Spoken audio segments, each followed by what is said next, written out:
This interview was recorded on March 6th.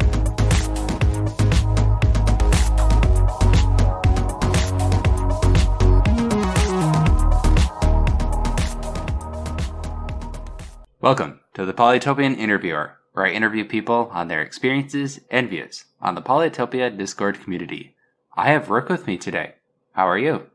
I am doing fantastic. It's a pleasure to be with you. First question. How did you first get into the Polytopia Discord? I like strategy games, and I, of course, like anybody else, I was looking for a way to kill a little bit of time one night, and did a search for some strategy games, and ran across Polytopia. I like isometric blocky type stuff. I'm an old SimCity fan, so I got into it. It's a nice takeoff on Civ. I'm huge into Civ Revolutions, and I used to play Civ 2, and I play Civ 6, and all that stuff. So it was similar enough to Civ that I got into it right off. Naturally, that segued into Discord. I was already on Discord. And from there, I just got into Polytopia. Do you remember why you first joined Kiku instead of Luxidoor, which is the tribe you are with now? Yes, vaguely, I do. I like to play just to enjoy the game, but I'll tell you what, I also like to win. I really do. I have to be competitive. I don't kick myself when I lose. The best way to get good at chess or any other game is to lose at it. But at the same time, of course, I strive to win. So right off the bat, I went, well, which tribe should I play the most? Which is the strongest tribe? And as soon as I got onto Discord, I just started searching through logged tribes. I looked for the best players. I saw which tribes they logged the most. I read a little bit, kind of quickly figured out, hey, you know what? These are the big three. Luxidor, Kiku, and Bardur. Which one do I want to pick? I like the naval aspect of the game. I really did. And pre-Moonrise, obviously, Kiku, depending on the spawn, was the most badass naval tribe. Mm-hmm. So I jumped in there. Jumped into their big server with all their many, many members and herd crickets. Nothing. Sorry, Kiku, if you're listening to this, I'm sorry. Y'all's server was boring. And I couldn't hang there. There was not any activity. And so I just dropped out and ended up joining the Lux server because I had no qualms about paying that. Then it was $2 for Luxidor, so I paid $2. Now it's $4, so I lucked out. And had no qualms about paying that and got into Lux. How did you become the Lux Emperor of the server? Just been there a while. I enjoy talking with everybody. I enjoy building systems, involving people in systems that they will in turn enjoy, creating things that further everybody else's experience of the game and the community. And that just naturally resulted, I guess, in me sort of advising. And I don't care about titles. I don't care if I'm the whatever, chief janitor. It doesn't matter. It's just the game. It's just the server. Life is short. I just enjoy doing what I do. And how did I end up leading it specifically? I don't know. I got elected. At first, when we had the TL elections, I was in an advisory position, and Crane got elected TL. He appointed Revy and myself. And from there, the following election, I won the one after, and then they didn't do any more elections after that. So now I'm just in charge, so to speak. But I'm kind of looking for somebody to take over some of the leadership roles because I'd like to step back. But it's time for somebody else to lead Luxidor. Been at the helm long enough, so I've had my chance to make some improvements. Our server has some pretty exciting things going on. I've done that. Now I'm going to step back, give it to somebody else. But if you leave the Luxidor server, it won't be the largest tribe server anymore. You know what? We were. For quite a while there, we were the largest tribe servers. We had, 250 members, more than Kiku, more than IMO, more than any other. I think that we have since been surpassed. I think we lost a few members. A number have joined recently. I think we've since been surpassed. We're probably second biggest in terms of sheer numbers, eclipsed by Kiku. But again, if Kiku's server is still boring, then hey, I will say this about IMO. Those good people have a pretty exciting server. They got a lot going on. I think it's due in part to the generally reflective nature of their membership. Something about IMO draws people who tend to think about things, and so they have lots of interesting discussions and things going on in their server. Mm-hmm. And I try to have the same going on in Lux, but I guess our people, they just get pulled different ways more often, and they don't hang around and talk and discuss like I would like them to. So we have a bunch of little mini server games and meme channels and try to hold regular events.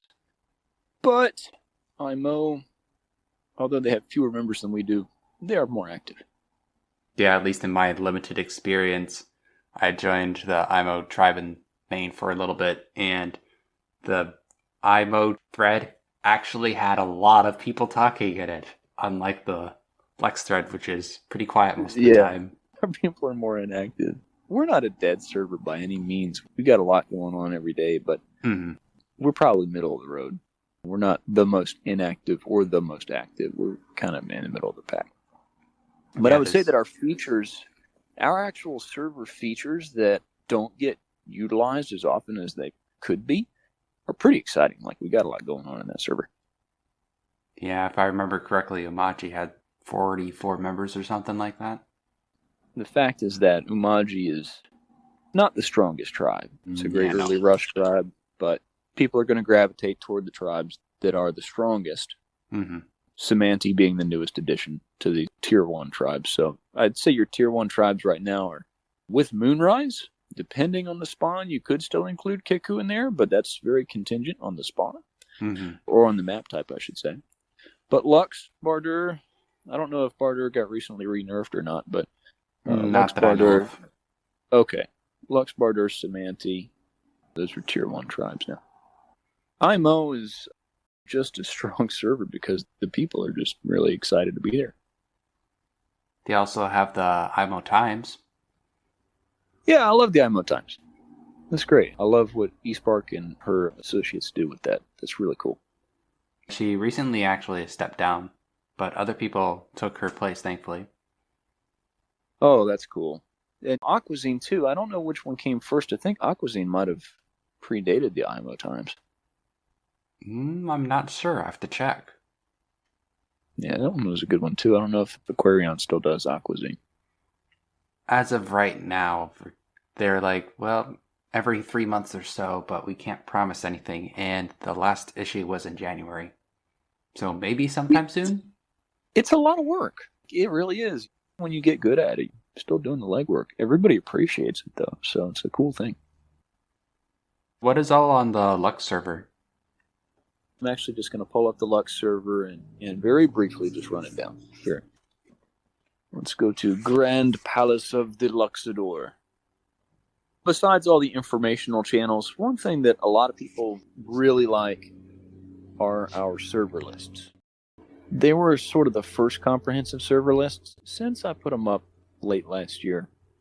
There have been other server lists that are even more comprehensive, but I intentionally omit poly servers that have 10 or less members because I don't consider those, small servers out there, I don't consider that to be a huge server that we really necessarily need to list. Maybe when they reach critical mass, then then we put them on there. But I haven't updated it as much in the past few months. Server lists are great. Our gambling is unrivaled. We gamble. Luxidor, we'll risk it all. We do that all the time. That's fun. Is that why they're so rich? We're rich? Are we talking about lore? We're talking about poly lore? So, is that why we're rich? Because we gamble? I'd say it's the other way around. I'd say we gamble degenerately because we're rich. That makes a lot of sense. Yeah, it happens. You just can't stop yourself. When you go into the casino, you tip the cocktail waitress a house. How did you join the Crawfish team on Polychamps? Being competitive, I don't play a lot of poly games. If you look at my record, other people will rack up hundreds of games in 6 months, and I'm very sparse. Like, I'll play a few dozen in like that same amount of time at the most. But it's because the games that I play, I really put everything I have into it. Like, I really plan it out. So I got into Polychamps for that reason. Played a couple of Nova games, and got scouted out by, the guy's name is Polytopia, but spelling is different. That's Pauly, P-A-U-L-Y, Topia. Yeah, you just call him Pauly. He's a well-known figure in Polychamps. And he identified me. I don't know if he had recognized me from the main server or not, but he said, hey, man, join Shrimps. Shrimps is the junior level of Craw. It happened pretty quickly. It was very surprising. Got swept up in the next draft, and suddenly I was in Craw. Played a season or two, and went up to Craw Pro level. You got the junior and the senior. So I'm very honored and humbly play alongside some of the greatest players in this game. No joke. These guys are brilliant. Their forethought, their planning, their analysis, absolutely top notch. I have much to learn from them. It's just a cool experience. But I mean, it's no joke, man. Like when these guys play a game, we enjoy ourselves for sure, but they set out to win. We're going to win this game. Every season game is like a playoff game. Mm-hmm. Pretty neat. Do you have a memorable game while in the Crawfish team? Yeah, I have a few. It's hard for me to describe them. Let me go on the losing side. I remember the times that I've lost because those are instructive for me. Now I make sure I don't make the same mistake twice. Mm-hmm. I remember defending very effectively in a season game an opponent's rider rush. And he did the most awesome road bypass on me where he had just this little sliver, and I didn't see it.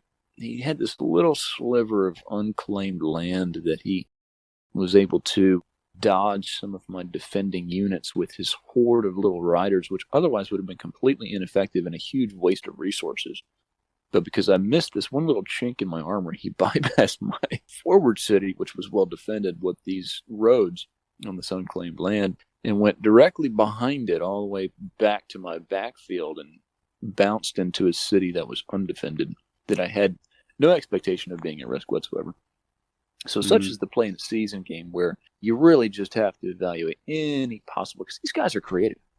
They'll figure anything out. So you have to evaluate every possible happenstance that could occur. Do you happen to know what the dad role is on the Crawfish server? Well, I'm a dad. The Craw, we tend to be, I don't want to say old guys, but our median age is probably in the 20s, as opposed to the median age of many other Pollen Champions pro teams are maybe a little bit younger. So, yeah, we got some young guys playing for us. We got some old guys playing for us. So, as a result, we tend to have more dads. Yeah, there are ladies who play this game. I think we all understand there's more men than women that play this game. Mm-hmm.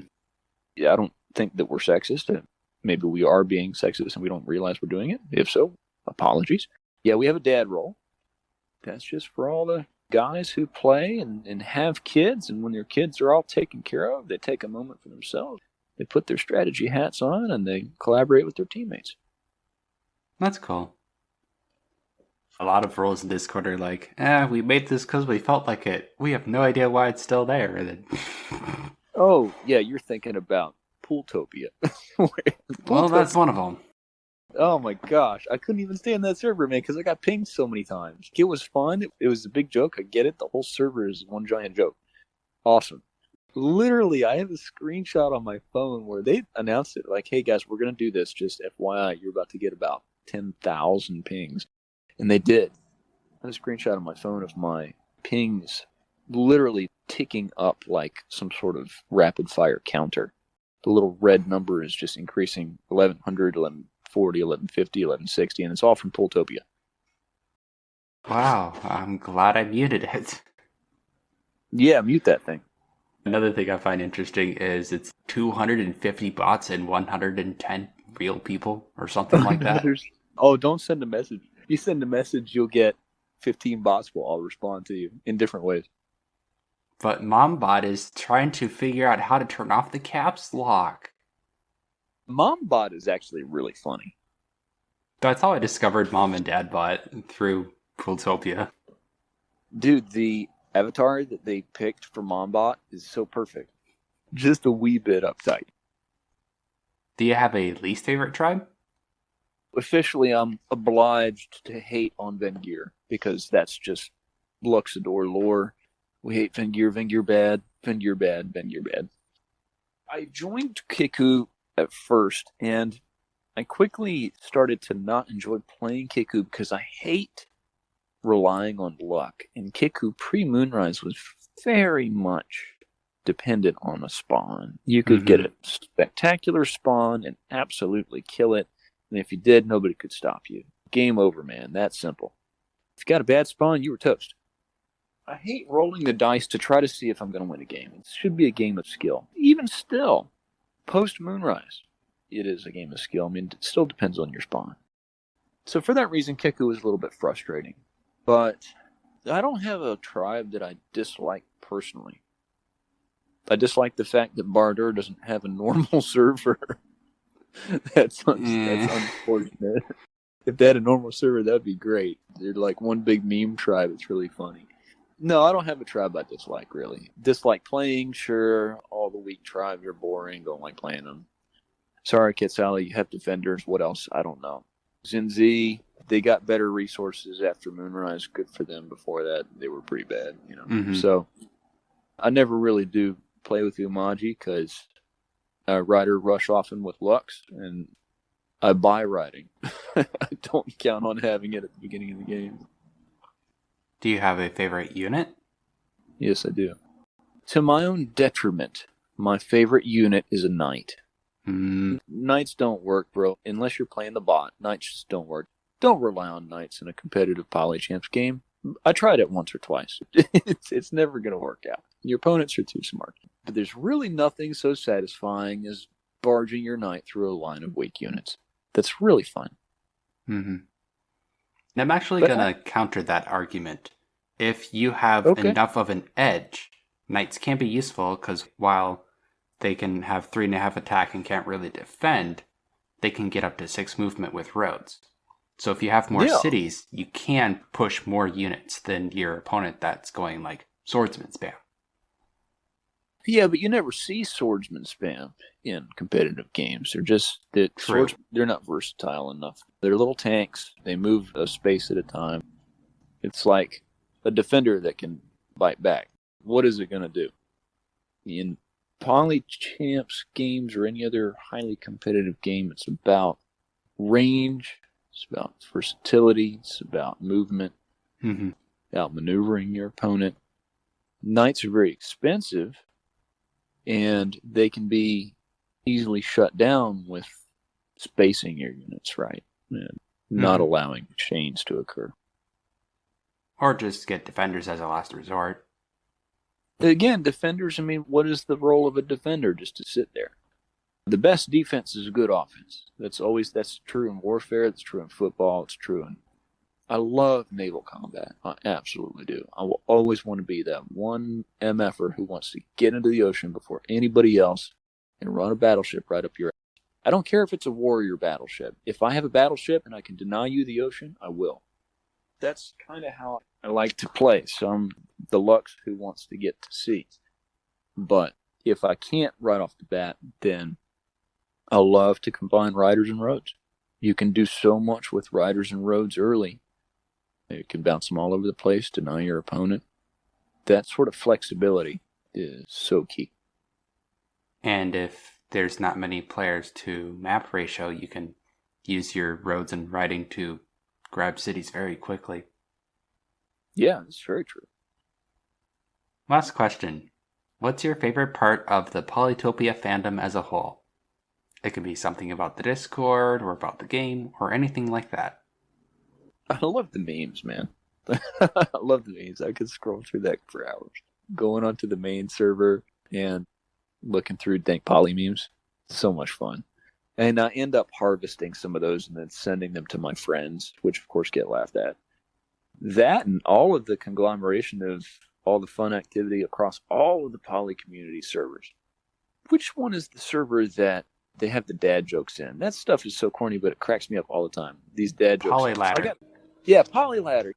It's an announcements channel, so I'm able to subscribe to it in the Lux server, and I aggregate all of these phone announcement channels into external announcement in the Lux servers. So if you own a server and you publish fairly regular content and it's good, it's not just random pings for stupid crap like, hey, look, I baked a cake, then publish that in an announcement server so other server owners can subscribe to it. Then we can build a network of fun content that's universally and immediately available to everybody in any one server that they want to call home. Mm-hmm. I do that with Lux, where I have a channel called Fantrix Sous Vide. Sous vide is a method of cooking. The joke is that we cook Fantrix. Sometimes it's a delicacy. But the channel is just a collection of random stuff that I like, and I post videos or GIFs or whatever. There's a GIF of a guy catapulting himself off the side of a mountain. He survived, but it was just funny looking. That can be published out, so anybody can subscribe to that and other servers too. So that's what I like, the wealth of content in this community. Yeah, that's one of the things I enjoy as well. As a server owner, I bet. So tell me about your server, man. I'll just do a little bit because I'll have my interview sometime in the future. But basically, first started in Maine. Then I went to PolyChamp. This is pretty cool because I found a guy that actually talked to me and didn't ghost me or even assume I was a foe. I had that happen once.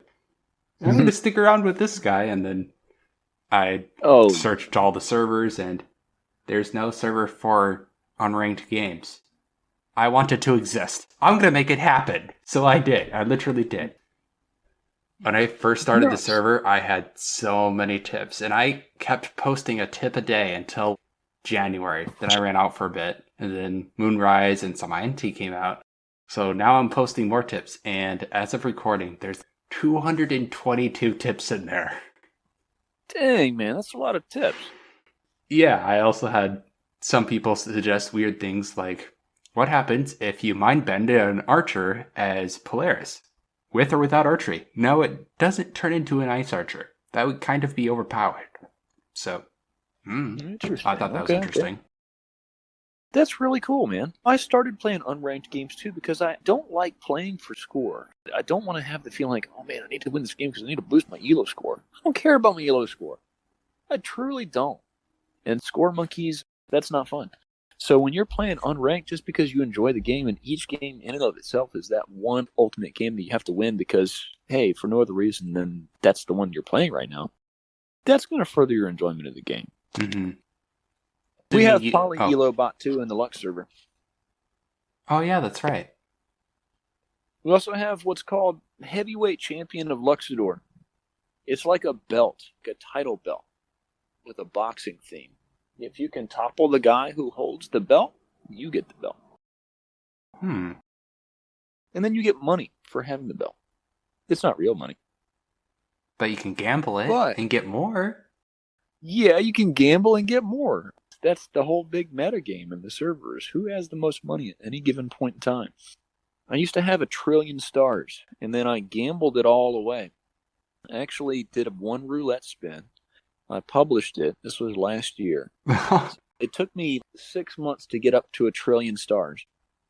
I said, okay, the night has come. Here we go. Everybody came and watched. I did a roulette spin, and I gambled 1 trillion stars all at once, and I lost. Wow. So, that's all in good fun. All right, that's all the questions I had. It was really fun talking with you. I had a great time. Thanks for asking me the questions. Thanks for answering some of my questions. Yeah, no problem. I look forward to running into you over and over again in the community and enjoying all that you have in your server too. All right. Take it easy. I'll talk to you later. Yep. Bye. All right. Bye. As always, thanks for listening. If you enjoyed this, feel free to share it. For the text version, you can join my Discord in the description. I also have a YouTube channel where I play 1v1s and occasionally do tutorials. We'll be back next week. Bye!